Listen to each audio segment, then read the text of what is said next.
Joe's here. That instantly makes it more interesting. Joe, I'm going to warn you.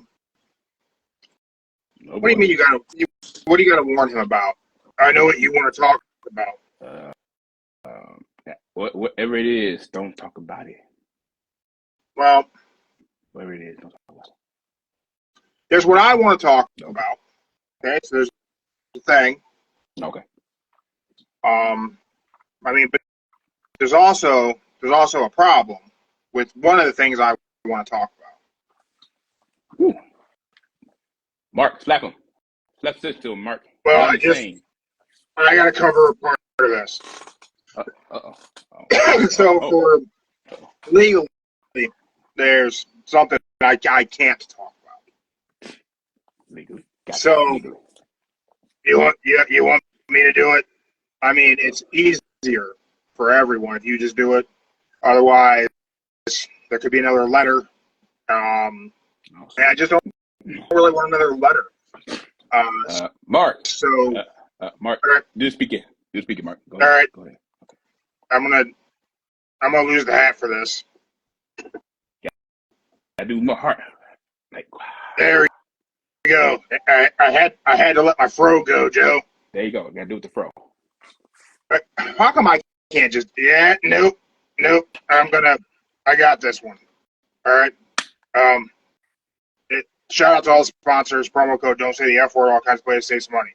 All right. From a legal standpoint, everything expressed right now is my opinion, and legally in the United States, no one can sue a puppet. Just so you know, I can't stand trial. No one can come after any of my assets. So, those affiliated with SiriusXM or any radio show can't come after me. These are Mark the Monster's opinions, not those of the big guy Jeremy, illegal brother-in-law Joe, or any other members of the Don't Say the F Word podcast family. Okay. Yeah, but nope. I got it. Wait, Mark. Push him out the way so you can speak your mind. Push him out the way. Get out of the shot. I can't get out of the shot. Get out. Gotcha. There we go. All right, Joe. So, recently, Bully Ray was on NXT, right? Yeah, it sucked. But anyway, that's not really the conversation. He did some virtual signing where you virtually get autographs. Got to be honest, I don't understand how you virtually get an autograph. But anyway, he said that no one in professional wrestling can stand to him with a live mic in his hand. He said he would destroy MJF in a promo battle. Now, here's the thing. At the moment, big guy Jeremy is not really supposed to talk about Bubba Ray Dudley. Bully Ray, that guy. He's not supposed to mention him. Not supposed to talk about how he's probably never been in a real fight. Not supposed to call him a punk B word, I think is what he used. I think he said he was a geriatric old fool, something like that. But anyway, okay. Yeah, so he's not allowed to say it. You can't say anything negative about him. Gotcha. Yeah. But anyway, so Bully Ray said that unscripted with a live mic in his hand, no one in the industry can stand toe-to-toe with it. I'm here to tell you, he's not even the best talker on his own radio show. He's not a good promo. Okay. That's not negative. That's just an opinion. I mean, do you think Bully Ray is a good promo guy?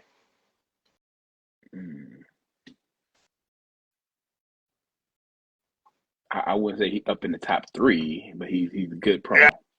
I mean, he's an okay promo in 1996 in a bingo hall. And that's the only time he was delivering unscripted promos. He said unscripted. No one can stand toe to toe with it. was whenever he was like saying really derogatory things to fans. If Bully Ray was such a great promo, wouldn't he have been the guy somewhere? And don't you dare tell me he was TNA champion twice. Nobody gives a crap about that. He was TNA champ when 4 people watched on Spike TV. Oh, that was a good run, though. He's not a good promo guy. He just isn't a good promo. I don't understand. He thinks he can stand toe-to-toe with MJF. That's insane. Let's talk about the people who would eviscerate Bully Ray on the microphone standing toe-to-toe promo battle. First of all, he said MJF himself. He's insane. MJF would make him look stupid. Yeah. Could you imagine Bubba Ray Dudley in a ring with a mic opposite John Cena with no script? John Cena would make him look stupid.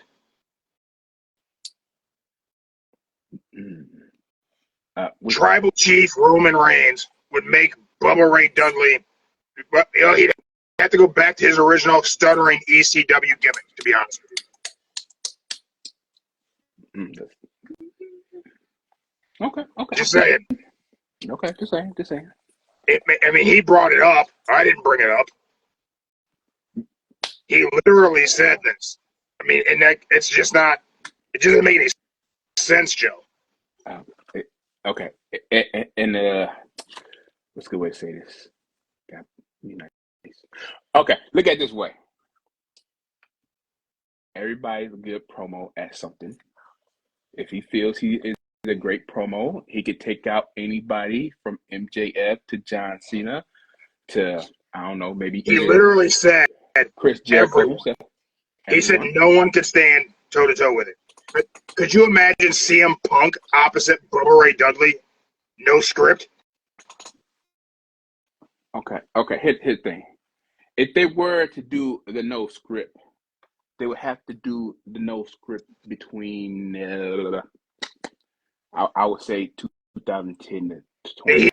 That type he of said today.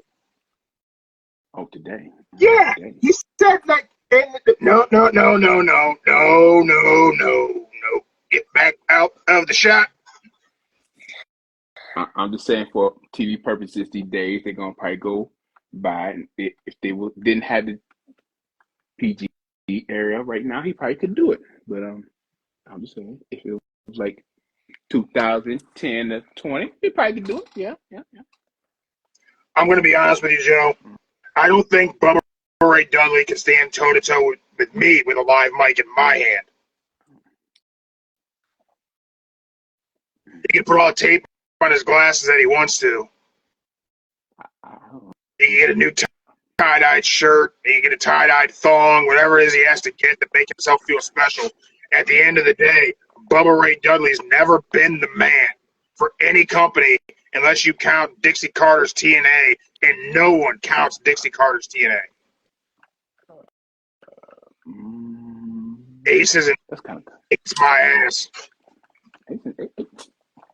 Okay, all right, I'll go. I want to. I would say this.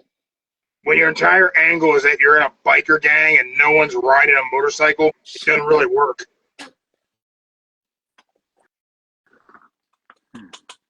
Well, I don't know how to. Wait. He was the man over in Japan. There you go. When was Bubba Ray Dudley the man in Japan? I got that rhyme though. It rhyme. He's never been a standout single star in an era of any promotion whenever it mattered. No one has put their company on Bubba Ray Dudley's promo skills. Let's just be honest. Just say what it is. Okay.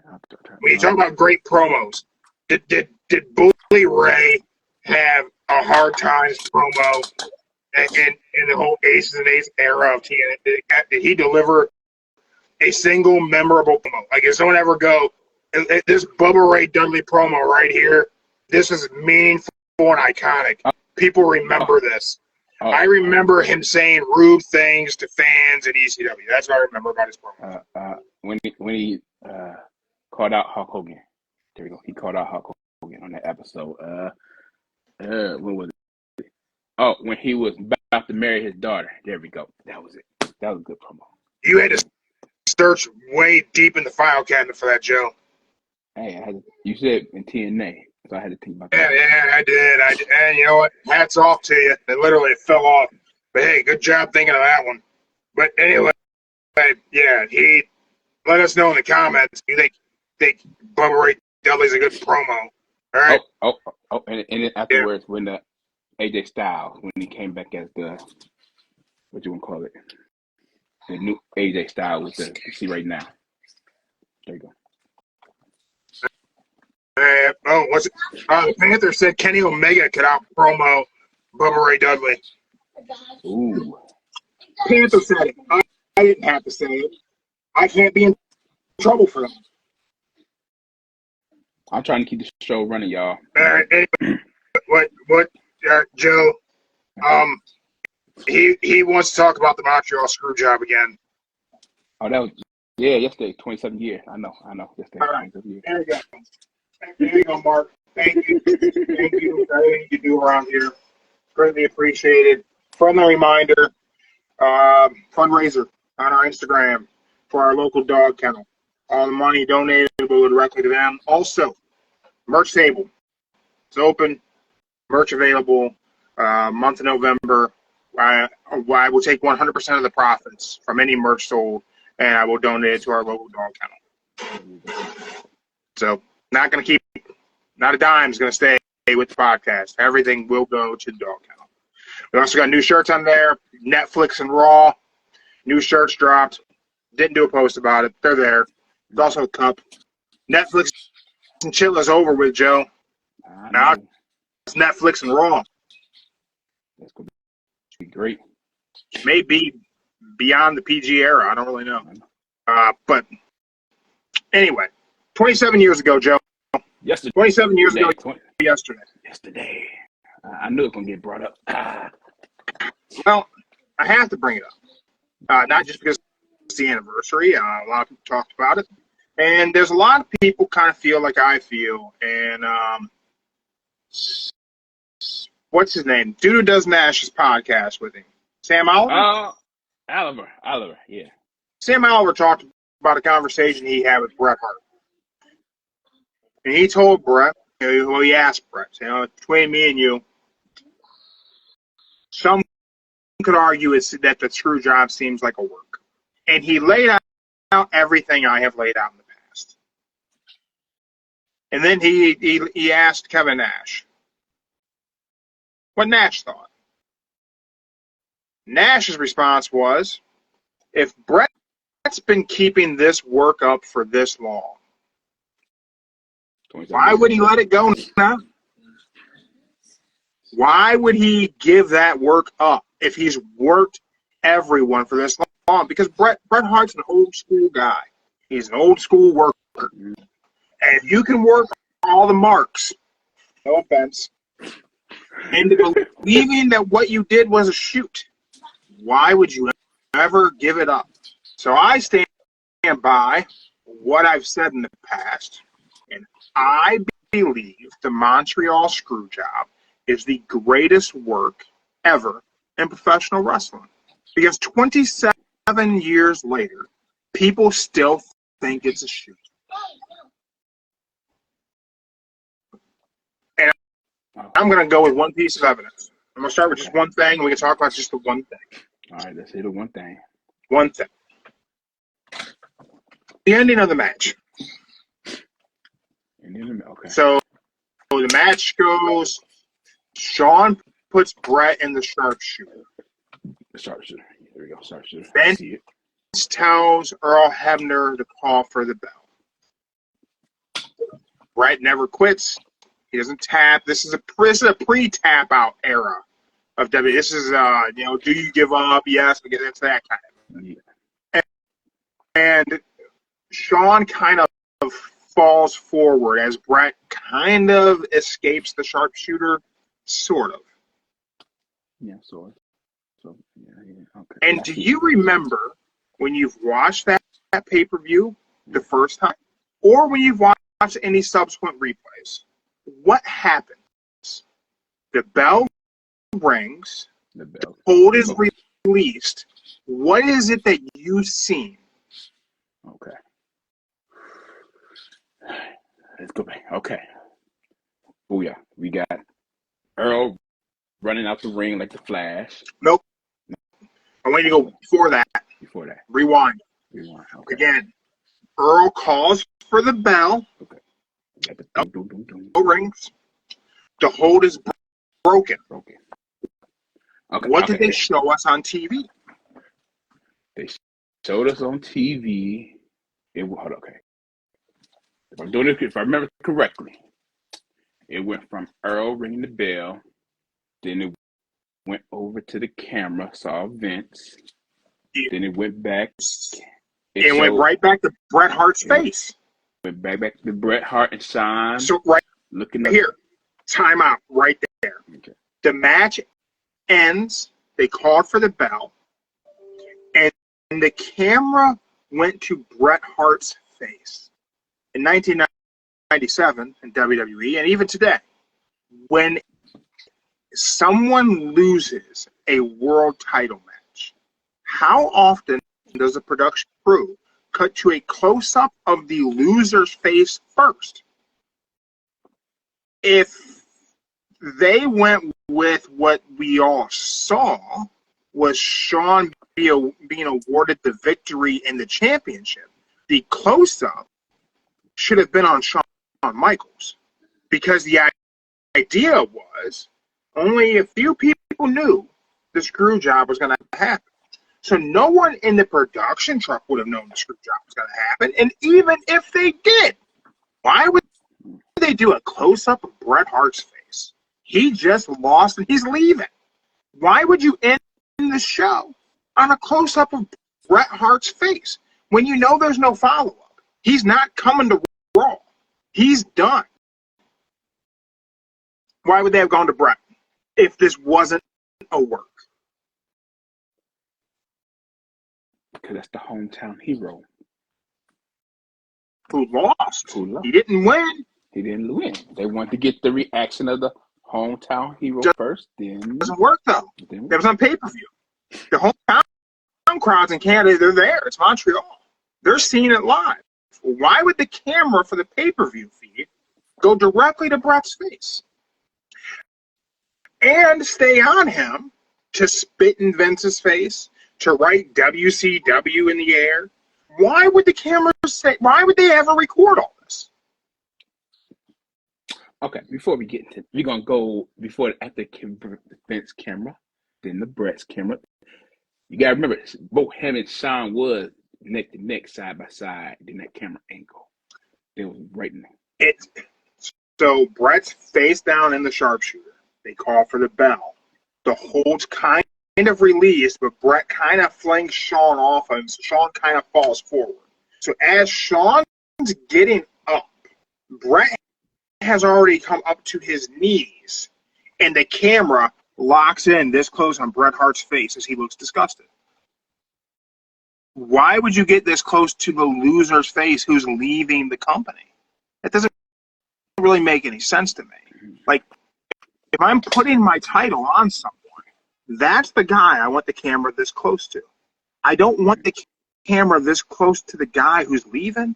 I'm putting my title on Shawn Michaels. I'm about to put my company on his back. Why would I tell? Who would tell the production truck, do a close-up of Bret? He just lost in Canada, and he's leaving. Now let's go a little expand upon this and just follow some things in chronological order. And they recorded him spitting a loogie in Vince's face. That spit was on perfect. That spit, I ain't gonna lie, that spit was perfect. Why would they shoot that? And why would they ever show it? It's embarrassing. Why? And let's talk about the collateral damage. Because the Mr. McMahon character was born out of this. The next day, yeah, the very next day, yeah. I mean, it took a little time because Vince did the Brett screwed Brett promo, which we're told he thought was a babyface promo. But at the end of the day, that's what shifted, and he became the evil Mr. McMahon. Mm-hmm. Why would you record him spitting in your face and put it on pay-per-view and then re-show it on Raw? If that was a shoot situation, why would you keep showing it? It doesn't make any sense. It's simple. You got to remember. Back then, at that time frame, WCW was winning, so Vince needed something to give him a little bit more money, and that angle was the trigger point of it. So that makes it a work.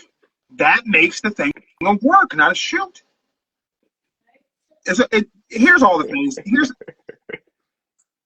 So you have the camera close up on Brett. They record the loogie. They record Brett saying WCW in the air. They record Brett smashing monitors. You recorded him commit a crime, and we didn't charge him with anything. He had to pay to replace those monitors. Now, what else? Oh, it just so happened that Brett had a documentary crew with cameras and boom mics backstage at the event, recording his documentary. That's convenient. Well, the documentary was going on at the same time as the pay-per-view because he wanted to go out with a good bang. That's convenient, right? If you were going to screw a guy over and commit what would have essentially been a violation of his contract, wouldn't you probably tell him he can't have his own documentary crew in the building? You probably wouldn't let that shit get right. But now also, let's talk about the contract. Because what's the story always been? Bret Hart had in his contract that the last 30 days he had creative control. And if he didn't want to drop the belt to Shawn in Canada, he didn't have to, and no one can make him. Well, if that were the case, which Eric Bischoff has said, he never knew of Bret having creative control. He didn't know anything about that. But if that were the case, if he had it, and they screwed him and took the belt off of it, why didn't he sue them? I don't think he was like Hogan with the suing part back then. He said this was the most ridiculous, it was the worst thing ever in pro wrestling, the screw job. Why wouldn't he have sued Vince? There had to have been money to be wait. Technically, his original contract ended. 20 years. Ended that money. His original contract that he signed was 20 years. That was the deal Vince wanted out. It was a 20-year deal. Basically, it was a lifetime contract. Yeah. But the original, his contract ended that Monday, the next day. Theoretically, that's the story we're told. We're told that story by the people who are writing the history. Because they tell us that, but here's the thing. Bret didn't show up to Nitro. They couldn't even say Bret Hart's name on Nitro because he had a no-compete clause in his contract. Well, that wouldn't really hold true if at Survivor Series 1997, if they violated the terms of his contract and screwed him out of his creative control, wouldn't you, if you were Bret Hart, wouldn't you have gotten you a lawyer that morning and said, hey, they violated my contract. I want to show up on Nitro tonight. Make it happen legally because I'm suing them because they screwed me out of my creative control. I want to go make money, and I'm going straight to the competition because I don't have to abide by the no-compete clause in my contract because they violated my contract. It doesn't exist anymore. I can go do whatever I want. That didn't happen. Now, why didn't it happen? Because everything that happened at Survivor Series is all part of the show.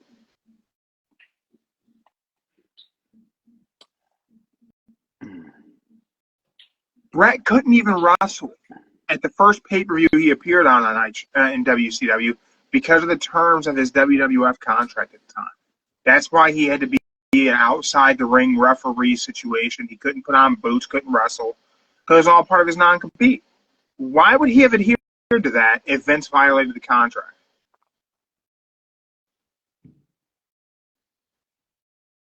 Ah, see, now you're starting to think. This might have been a work.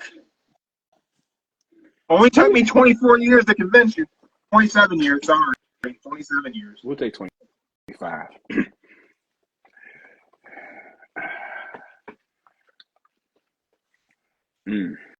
Think about everything you've learned in your adult life about how people do things.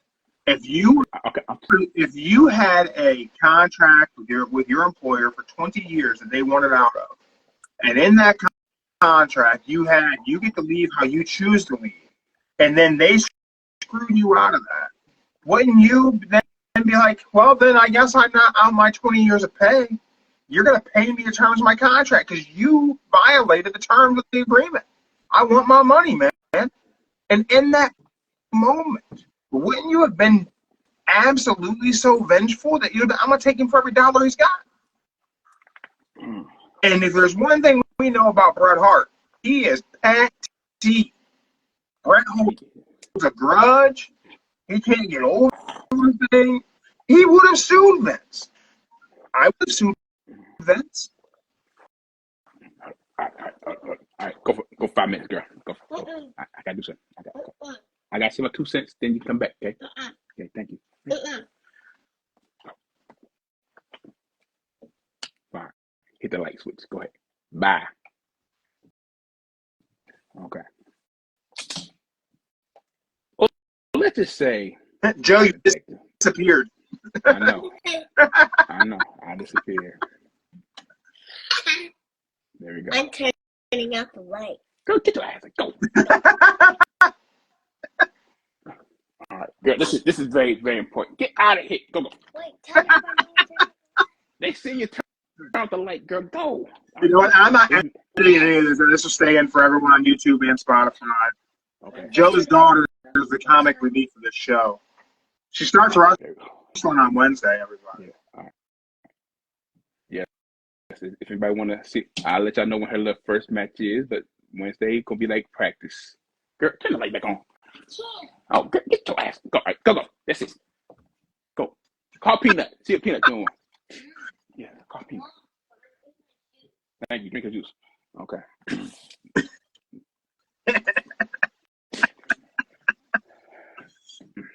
All right. Now, what I was about to say is, let's just say this is a legit work, and let's just say that 60 or 90 days he wasn't wrestling.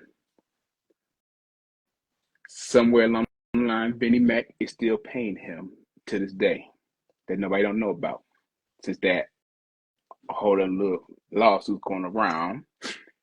Maybe Benny Mac is still paying him, and he is part of that clause. I think that, like, I just think that it's a great work. And I think I try to put myself in, like, a performer's shoes. Like,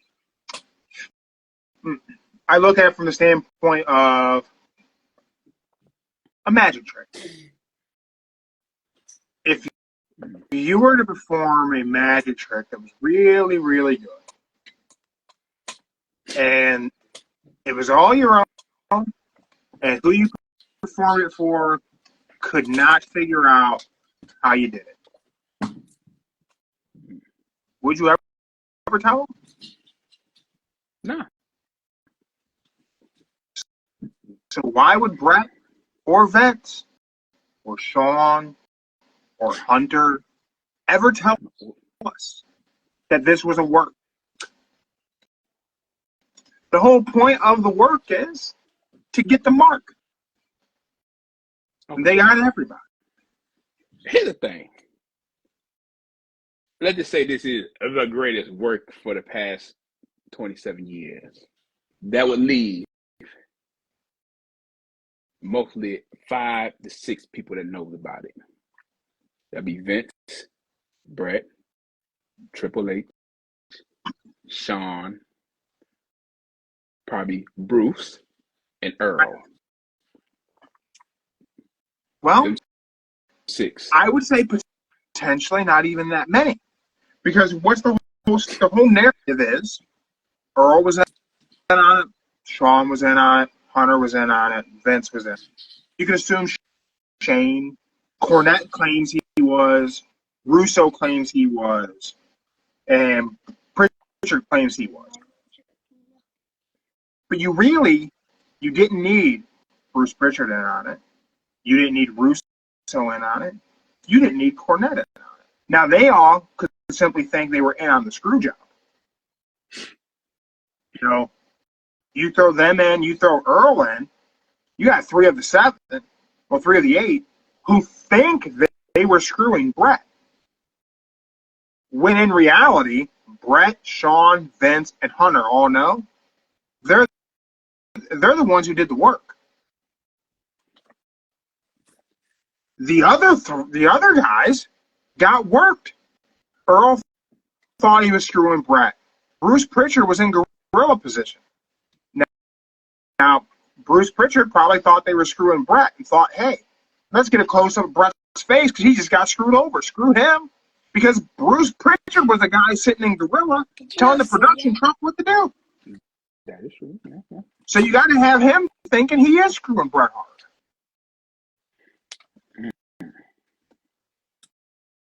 So I personally think Shawn Michaels, Bret Hart, Vince McMahon, and Triple H worked everyone in the room by Vince, Shawn, and Hunter telling them all they were going to screw Bret.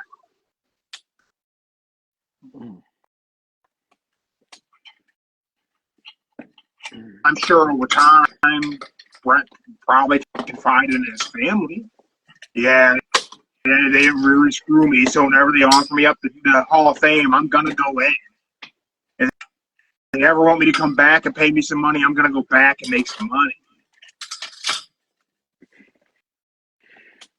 But the whole point, the reason why I've enjoyed pro wrestling my whole life, kind of the reason why I enjoy matches, it's all about suspending your disbelief. Just believing what your eyes see. And for 27 years, wrestling fans have chosen to believe what they saw, what they've been told. When I think the reality of it is right in our face. It was just part of the show. It created the biggest heel ever in pro wrestling. It gave us a pathway for McMahon versus Austin. It showed us Eric Bischoff trying to figure out how to book Bret Hart in '97.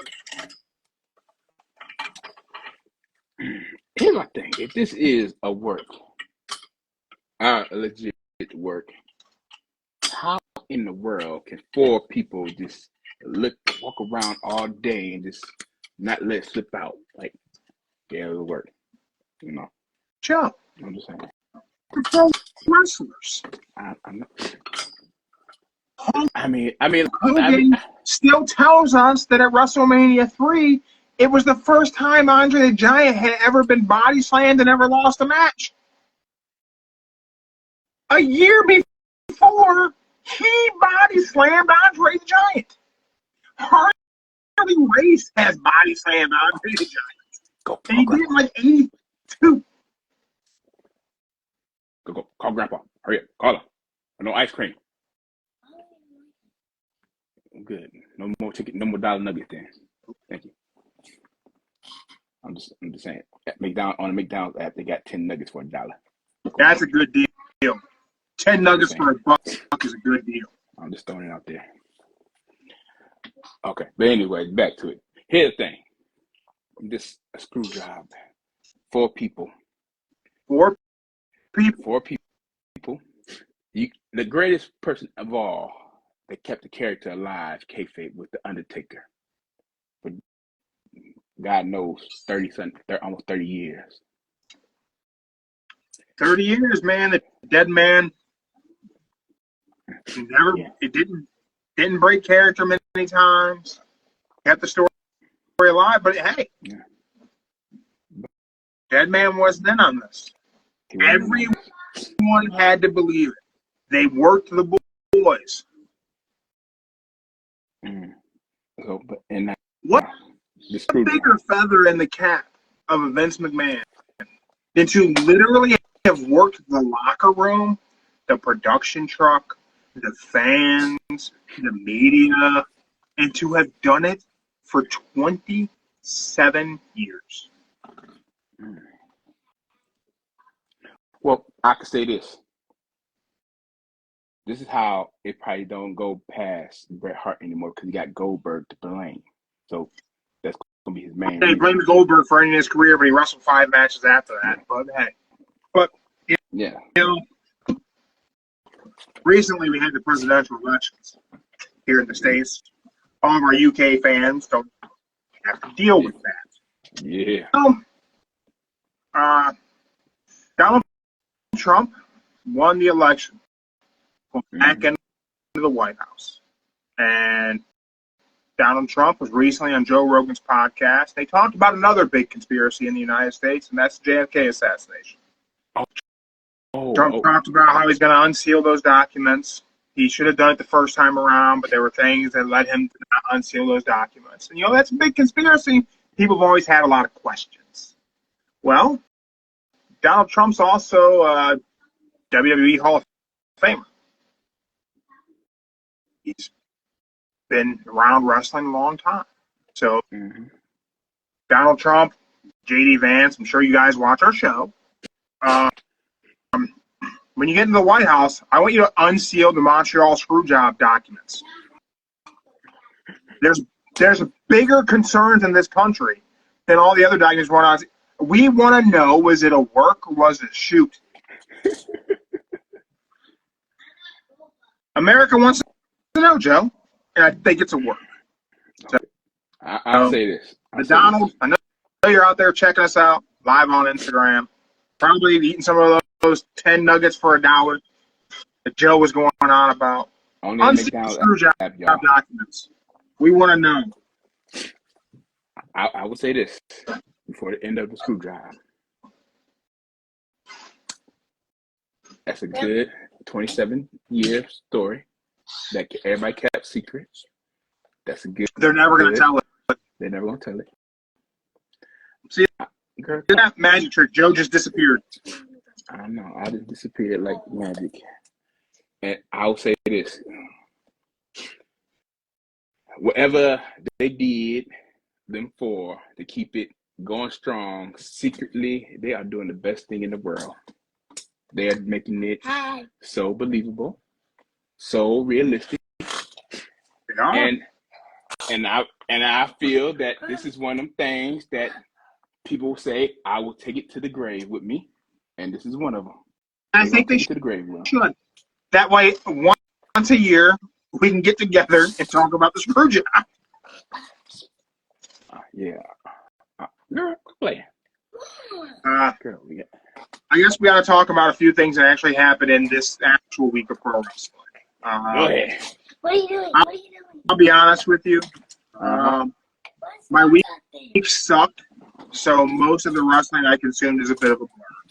I can tell you, I did watch Dynamite, not live. I watched it Thursday morning, and I also watched NXT on Thursday morning. I don't really remember much of what I watched. I will tell you, nothing stood out to me as fantastic of what I watched of NXT. I wouldn't say I've seen any of it. It wasn't awful, but didn't hook me. I thought Dynamite was all right. But also nothing truly fantastic from Dynamite. I think it's kind of cool that I don't think we should have gone straight to Bobby Lashley versus Swerve Strickland. But I think the fact that, Swerve came out and issued the challenge, and MVP just said, okay, sure. Like, no build-up, no bullshit, no run the gauntlet, no drag this out. Like, you want to fight him? Yeah, he'll fight you. That's exactly what Bobby Lashley's character should be. You want to fight? All right, we'll fight. Mm-hmm. It should be no shenanigans, no tomfoolery. Just, yeah, you want to fight? I'll fight. No problem. Mm-hmm. We had Adam Cole versus Malachi Black. Mm-hmm. Good match.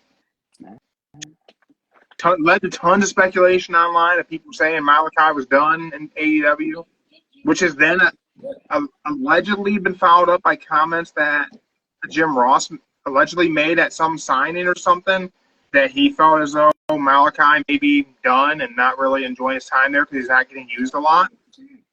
Yeah. But Malachi says that's absolutely not that true. He's not going anywhere. He's not retiring. He's not injured. None of that's the case. Yeah. I saw that. I thought the ending of the match, it seemed like a goodbye. It was like a goodbye. It felt like in NXT how they used to do the swan song goodbyes when people were getting called up. That's exactly what it felt like to watch it. Yeah. But then again, after seeing it the first time, it felt like he was just saying, "Hey, you're not fragile." After he fought him. Yeah, I thought that was a good match. I don't know. It wouldn't surprise me to see Malachi go back to WWE. I don't want to be one of the ones to speculate it. Wherever he's at, I'm going to watch him. He's one of my favorites. I don't think he's leaving. He's gonna be there. I don't know why. But you never really know. I mean, it's his career. He can do what he wants. Wherever he goes, he's going to be on TV, so it'll be good for us as fans.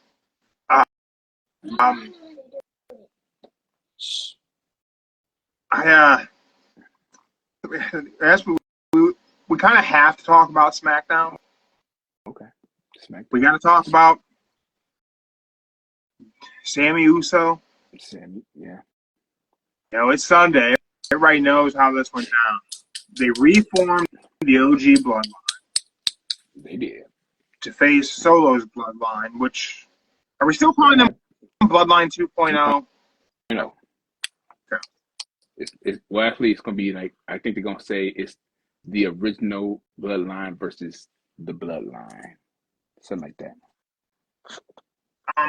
Here's the problem we have. You know what I'm doing. Solo told Roman, go find 4 people who will join you to fight me in War Games. Mm-hmm.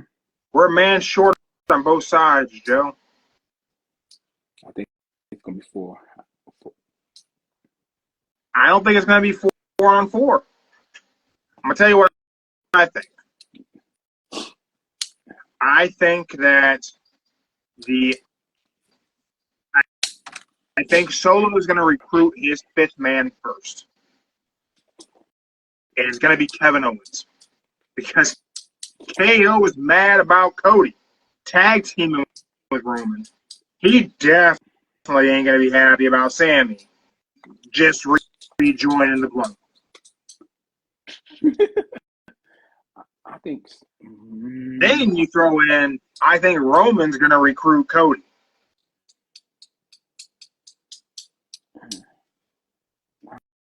I don't know.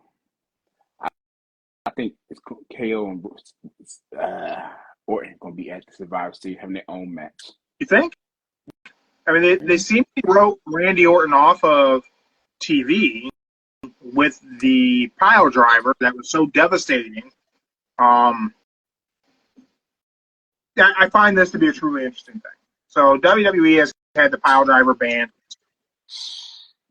KO does a very safe pile driver, very safe, and they write Randy Orton off TV from it. And there's a reason that move's banned. Like, Michael Cole did a great job. Yeah. Really, I mean, really delivered. Orton sold it great.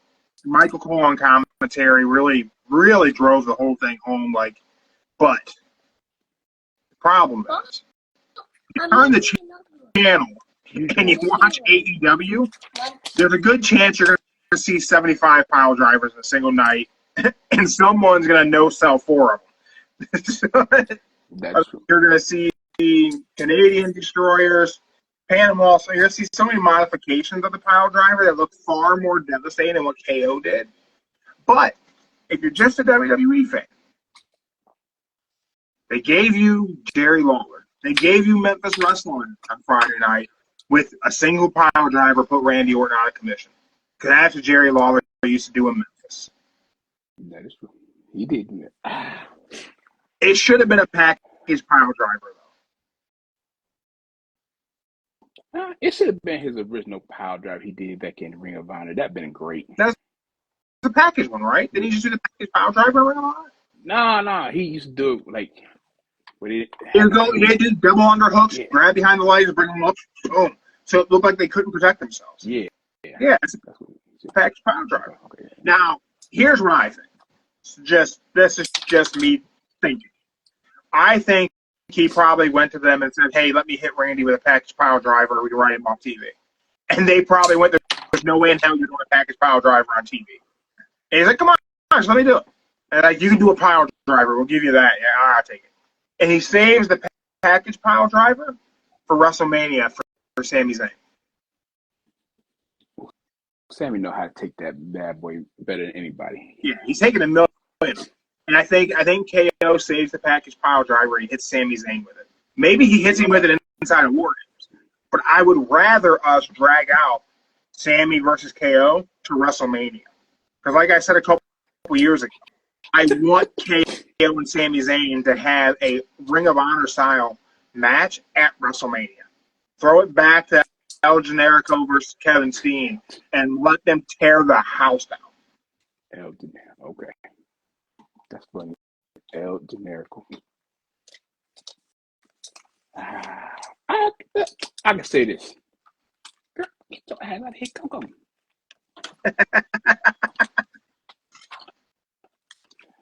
Yeah, I would say if they did do that, well, first, you gotta thank Triple H for bringing back some devastating moves to give the fans what they want, to make it more believable. Okay, let's not call that pile driver devastating, Joe. We have both seen better pile drivers. I've seen Kevin Owens do a better one, not even trying. Like, that was a very, very, very safe pile driver. Michael Cole made it seem like it was devastating. Hey, they bring back blood, chair shots. Well, if they bring back the chair shots, then that'd be really great. Just saying. Just throwing it out there, y'all. Don't need unprotected chair shots to the head, Joe. Come on, stop trying to get people to have concussions. Haven't I had enough concussions for you to be happy? I mean, it'd be a special moment, though, just to get the fans going. I mean, AEW tried to do the unprotected chair shot to the head with Cody, and they used a gimmick chair, and it still got screwed up. Yeah, I know. Yeah, we got Panther in the comments live on Instagram. That pile driver was the safest pile driver I've ever seen. I mean, it's the safest one I've seen in modern times for sure. It very reminiscent of, if you go back and you watch some old Memphis wrestling with Jerry Lawler and some of the people he hit with his pile driver, and he would just pick them up and he would just sit back and their head was never in risk of connecting with the mat. And I'm not saying anyone needs to be put at risk of having a broken neck by any means. Mm-hmm. But at least WWE, post the initial, where they went back and rolled it back, they at least cut to different angles to make it look a little less safe. Mm-hmm. That wasn't a pile driver, that was a pile fall. I mean, yeah, kind of.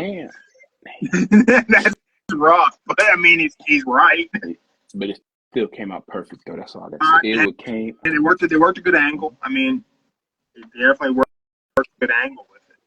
But man, what do you think?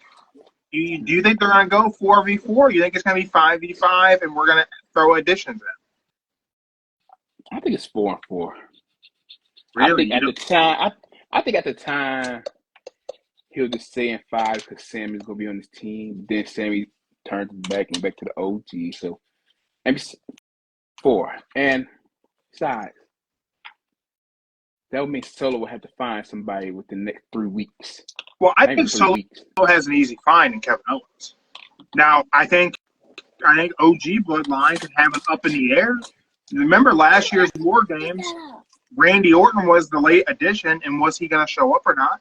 Maybe Randy Orton joins the OG Bloodline because Kevin Owens joined Solo. Give me all your papers. We'll see. So Panther says a live autograph sign. You just order the item they're offering them to autograph live. And they sign it live and they mail it to you. So that's kind of cool. I don't know who would want an autograph by the person Mark the Monster was talking about. I would say. I don't know what you're doing with that. It's probably misspelled. I would say this: if whoever did want that autograph, it'll probably be like the tag team autograph. I could see that. Yeah, I mean,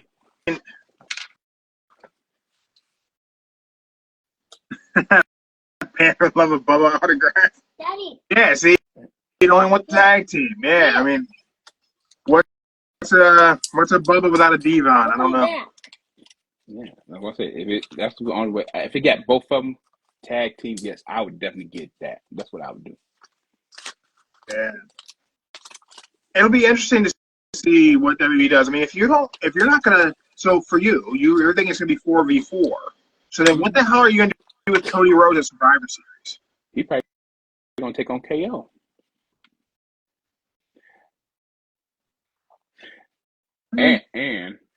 And like I said, there's been a lot of prediction matches going around, and apparently in some of the predictions that I've seen online, Cody's not facing nobody at Survivor Series. So, and that's exactly why I think he's gonna be part of War Games. I mean, why wouldn't you? No, he's not even in the War Game itself. He's not gonna do anything. So we're gonna have another month of Cody Rhodes not defending that title on a paper. So far, what prediction matches are? There's none with Cody. There's been mostly with Randy Orton, KO, the Bloodline, and then you got the women's. And the only one that's gonna be having a title match is Gunther versus Priest. It's been the main float for a title match. Man, dude, that's kind of pathetic.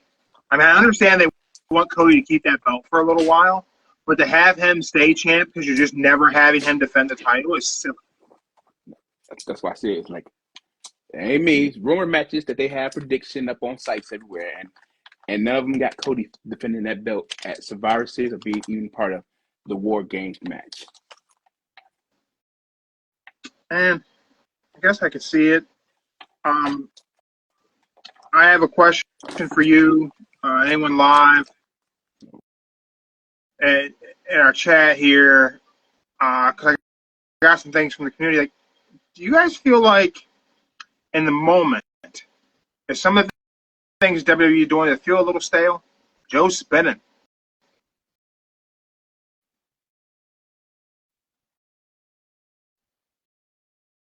But, I got a lot of people feeling like, maybe the going back to the OG bloodline immediately, kind of a stale thing.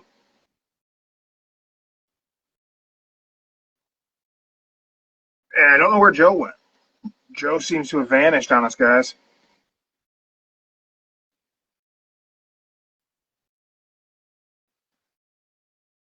But so I do get that. Yeah, Panther, you're probably right. They're focused on buying time for moving to Netflix. I just feel like we went back to the OG bloodline really fast. I don't know if there would be a better time or a different way to fill it in. But it just feels like we went that route really quick. Yeah, I think they do want to push stuff into January with Netflix, which is good because our Netflix and Raw shirt is available to our merch table. Link in the bio. Got a couple different shirts. Got a coffee cup. They do some other things, but it's no longer Netflix and chill. I think that the not having Cody defend the belt at all is silly. He could just be defending it on SmackDown if we're not going to have him do it at premium live events. I don't know what happened either, Joe. Trying to get you back in.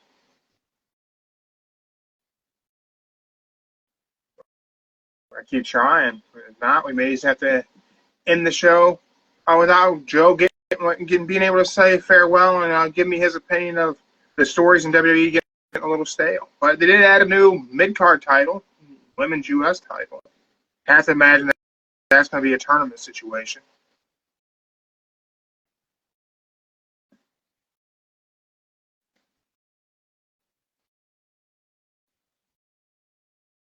Yeah, I don't think we're going to get Joe back in there.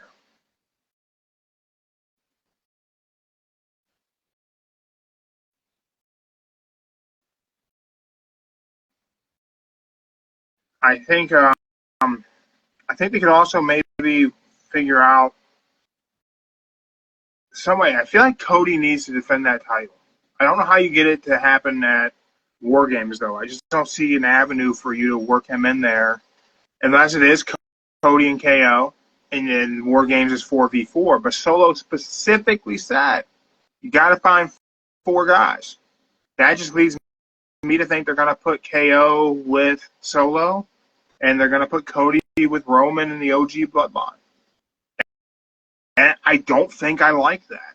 Don't get me wrong, I'm going to watch, I'm going to enjoy the hell out of it, but I might complain a little because I just think Cody should be defending that belt. He's the guy. He's built up to be the new Cena. Have him defend the belt. He's still selling a ton of merch, not Jey Uso levels, but nobody's selling Jey Uso level of merch, I don't think. But I just think you got to have your champ defend the title, and it's got to be in the main event of the show. Yeah, I don't think we're gonna be able to get Joe back in here. Maybe we'll try one more time. If we can't get Joe back, we may call it a show. You guys may have to come back, join us. Joe's back. Where were you? My kid bumped it, and I don't know what happened when she bumped it. I'm like, ugh. Yeah. So, I'm back. do you feel like WWE stale at the moment, Joe? That's what we'll sign off with. That question right there. I'm gonna say this. This is my opinion, y'all. My opinion. I'm saying right now, it seems like both shows are kind of stale at the moment since the end of the year. Both shows.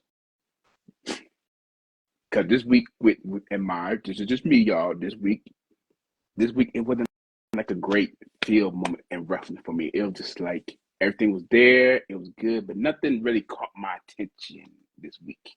This is usually a time of year where things get a little rough because we're well past WrestleMania and we're not on the road to WrestleMania yet. Yeah. So I got to comment.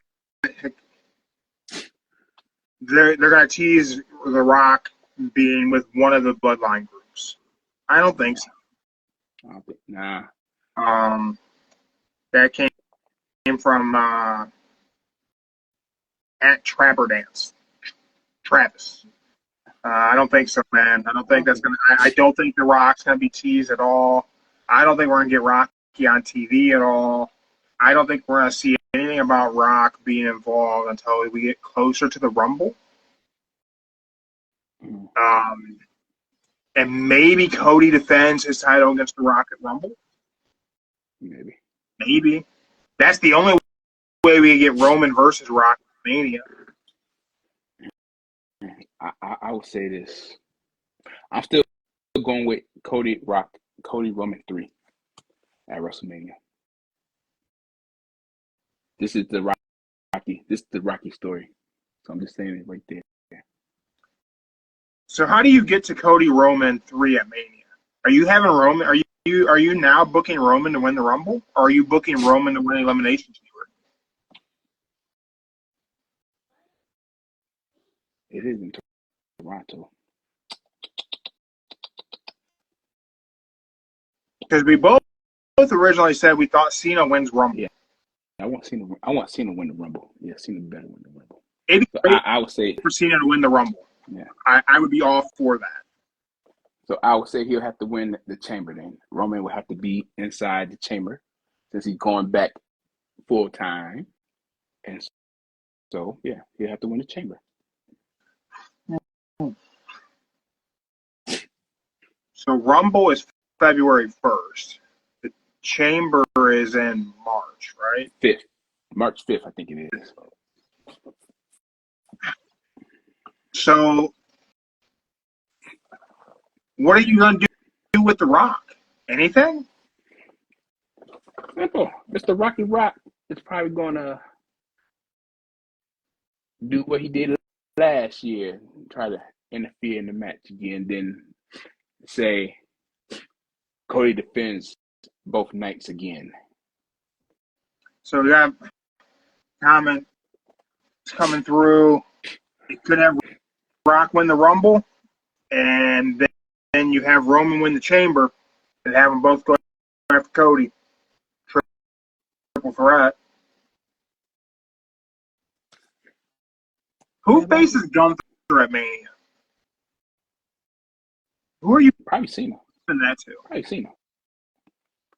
Think Cena? You think you can figure out a way to get Cena? So we have Cena win Rumble. Cena faces Gunther. Cena beats Gunther. Cena No. feuds with Punk through the summer. No. So this is what's gonna happen. Like I said, Cena is gonna lose to Gunther, but he's gonna go after the last title on SmackDown since he's a free agent. He can go for any title. Yeah. He can jump from both shows to both shows, and then by like I said, probably what I said SummerSlam, he'll win it. You think that's how SummerSlam? You're not going to give Cena one last. I guess Cena doesn't need to win at Mania. He can win at SummerSlam and then hold it till all the way to December, and then Battle Royal, whatever you want to call it.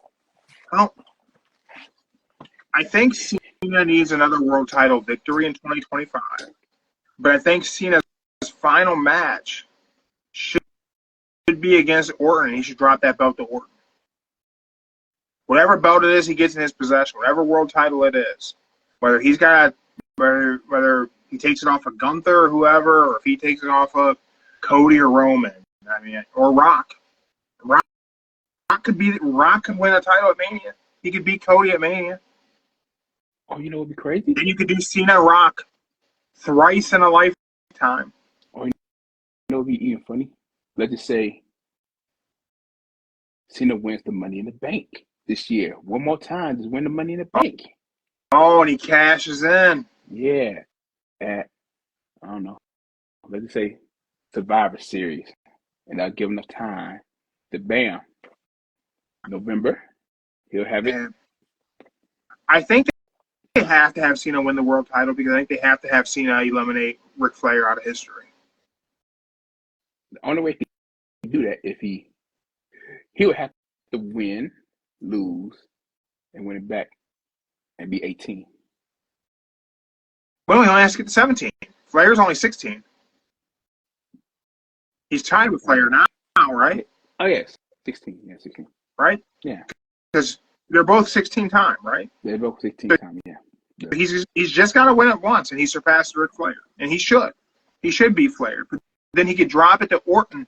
Then Orton's a little bit closer. He'll be 15. And he'll be chasing Cena. Then you can easily get Orton to drop it, get it back, get to 16, and it buys us time to get him to 17.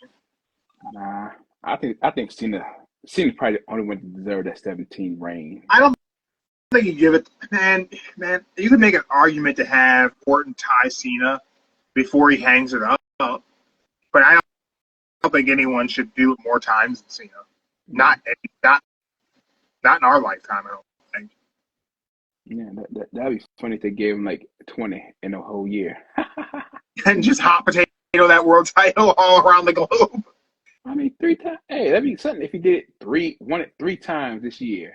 I mean, well, what are we, 2011 WWE? We're just going to, or Attitude Era. You can lose it. You can lose the title on Sunday, win it back on Monday, drop that shit on SmackDown, pick it back up on Sunday Night Heat. Yeah, technically Rick has 21 times, but they don't recognize some of those. Yeah. Great conversation today, Joe. We've gotten closer to figuring out whether or not the Montreal Screwjob was a work or a shoot, and it's a work. It's always been a work. It's always going to be a work. But, Donald Trump, hey, man, you need to unseal those Montreal Screwjob documents for us. Let us know what really went on. Was it Pat Patterson on the grassy knoll? We want to know. We're going to figure this out. We need answers. You need answers. I think everybody wants answers, but that's one answer that is going to go to the grave with everybody. They're never going to tell us unless one day they actually do have a Hall of Fame museum and they unveil the Screwjob documents. And there's a whole video where they actually let the cat out of the bag back in '97 exactly how they were going to do this. But everyone, thank you for checking us out this week live on Instagram, YouTube, Spotify, wherever. Our Instagram, we are raising money for Friends of Lorraine County Dog Kennel, helping raise some money for the pups. And month of November, everything you buy from the merch table, 100% of all the profits, I'm going to donate right to the dog kennel. So we got new shirts, Netflix and Raw. We got all the other stuff that's been there. I got Scottish Blood. That's a fun shirt. Can't believe I got away with making that one. Mystic Joe shirt is available. Some Mark the Monster stuff. Some Don't Be a Bully stuff. All kinds of great things. Buy a shirt, you're helping some dogs. Greatly appreciated. Everyone, thanks for checking us out. We'll be back tomorrow. We'll preview Raw. We'll see if we think that, I don't know, maybe Bronson Reed will put the smash on Seth Rollins again. See what happens. And who knows? Maybe New Day breaks up tomorrow, but I doubt it. They're gonna wait till that day. 10 years. The 10-year mark is the 28th, so that week. So we got time. All right. Thank you, everyone, for checking us out. Again, don't say the F word. We don't use the F word when we talk about professional wrestling. You shouldn't let your friends use it either. We're out.